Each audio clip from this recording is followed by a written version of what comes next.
Good morning students. Saroj digital learning में आपका स्वागत करती हूँ। कक्षा 10वीं विषय हिंदी लोक भारती दूसरी इकाई का पाठ हमारा दूसरा है, 2 लघु कथाएं। यह पाठ कल हमारा आधा हुआ था, आज हम आधा सीखेंगे। कल हमने यह देखा था, कंगाल है ना, गरीब जो आदमी होते हैं, हम क्या करते हैं, हमने यह सीखा था कि हम बड़ी बड़ी दुकानों में जाते हैं, वहाँ मोल भाव नहीं करते हैं, लेकिन जो सामान लोग रहते हैं, है ना, और जो फेरी वाले जो होते हैं, जो गरीब जो होते हैं, तो हम उनसे क्या करते हैं, भाव तोल करते हैं। तो हमारी ही जो सोच है वो हमको बदलनी चाहिए, है ना। हमें गरीब का पेट के ऊपर हमें उसका हक नहीं मानना चाहिए। आइए अब यहाँ पर दूसरी कथा दी हुई हमारी सही उत्तर, पेज नंबर है हमारा 55। चलिए, अब तक वह कितने ही स्थानों पर नौकरी के लिए आवेदन कर चुका था, साक्षात्कार दे चुका था। उसके प्रमाण पत्रों की फाइल भी उसे सफलता दिलाने में नाकामयाब रही थी। हर जगह भ्रष्टाचार, रिश्वत का बोलबाला होने के कारण योग्यता के बावजूद उसका चयन नहीं हो पाता था। हर ओर से अब वह निराश हो चुका था। भ्रष्ट सामाजिक व्यवस्था को कोसने के अलावा उसके वश में और कुछ तो था नहीं। देखिए, अब यहाँ पर क्या बता रहा है कि अब वो नौकरी के लिए आवेदन कर रहा था। आवेदन यानी कि क्या, रिक्वेस्ट कर रहा था।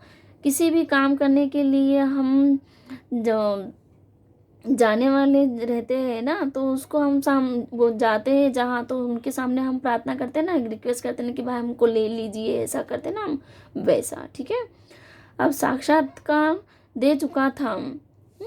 अब यहाँ पर देखिए, उसने प्रमाण पत्र भी दिए। अब हम देखिए, हम भी जाते हैं तो हमारी फाइल पूरी रेडी रहती है, इंटरव्यू के लिए हम जाते करते हैं, तो है ना, तो वो पूरी फाइल उसके पास भी थी, लेकिन क्या हो रहा था, वो अब नाकामयाब, यानी कि उसको असफल हो रहा था। वो उसको सफलता मिल रही थी क्या, नहीं। क्यों, किसके कारण, क्योंकि वहाँ पर भ्रष्टाचार, रिश्वत की क्या था, वहाँ पर बोलबाला था। वहाँ पर क्या करते थे लोग, रिश्वत दे के अपनी नौकरी को ले लेते थे, पा लेते थे। लेकिन ये कैसा था, क्या उसको वो रिश्वत देता था क्या, नहीं। अब देखिए, चयन यानी के चलने का काम। आइए अब यहाँ पर, आज फिर उसे साक्षात्कार के लिए जाना है।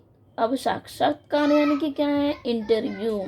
तो भेंट देने के लिए जाने का था वहाँ पर उसको। ठीक है, अब तक देश प्रेम, नैतिकता, शिष्टाचार, ईमानदारी पर अपने तर्कपूर्ण विचार बड़े विश्वास से रखता आया था, लेकिन इसके बावजूद उसके हिस्से में सिर्फ असफलता ही आई थी। देखिए, अब तर्कपूर्ण यानी कि क्या, दलील।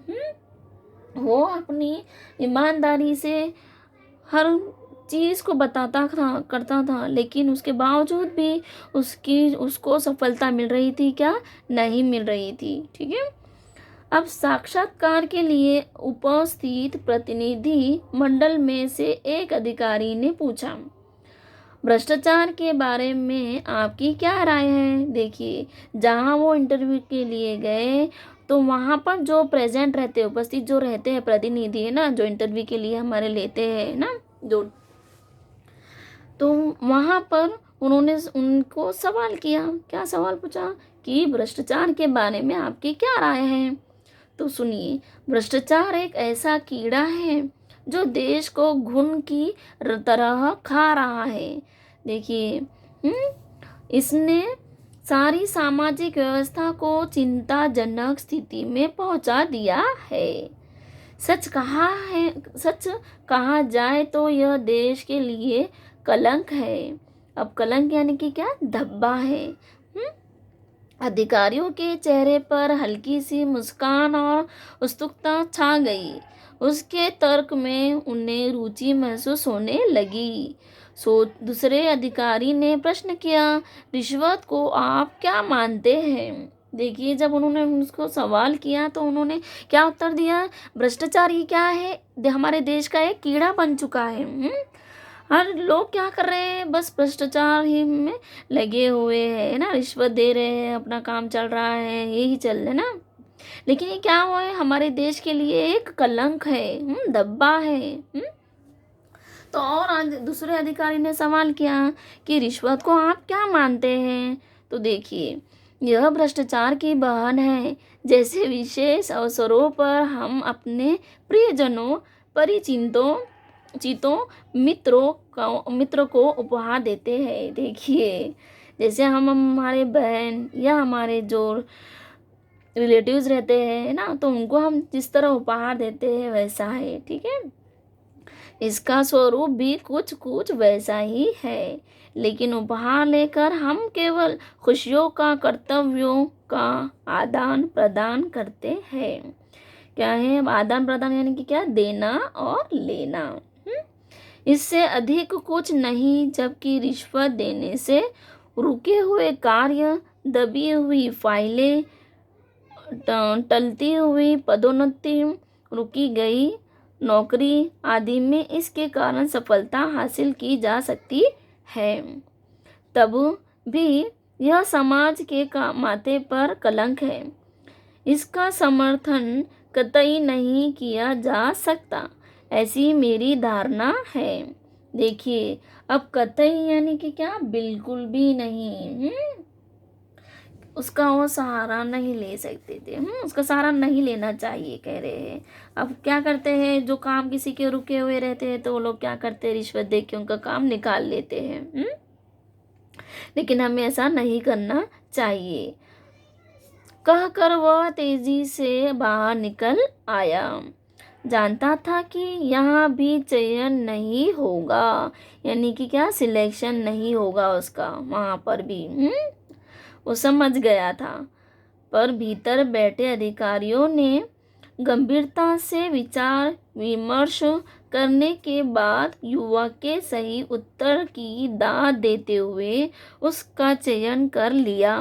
आज वह समझा कि सत्य कुछ समय के लिए निराश हो सकता है, परास्त नहीं। देखिए, अब क्या है यहाँ पर, हमारा ये क्या बता रहे हैं, देखिए, वो थोड़ा नाराज़ हो गया था, है ना। हम भी कभी कैसा बहुत मेहनत करते हैं लेकिन हमें सफलता नहीं मिलती, हम बोल कर क्या हो जाते, थोड़े नाराज़ हो जाते हैं ना। तो वो भी थोड़ा कैसा हो गया था, नाराज़ हो गया था।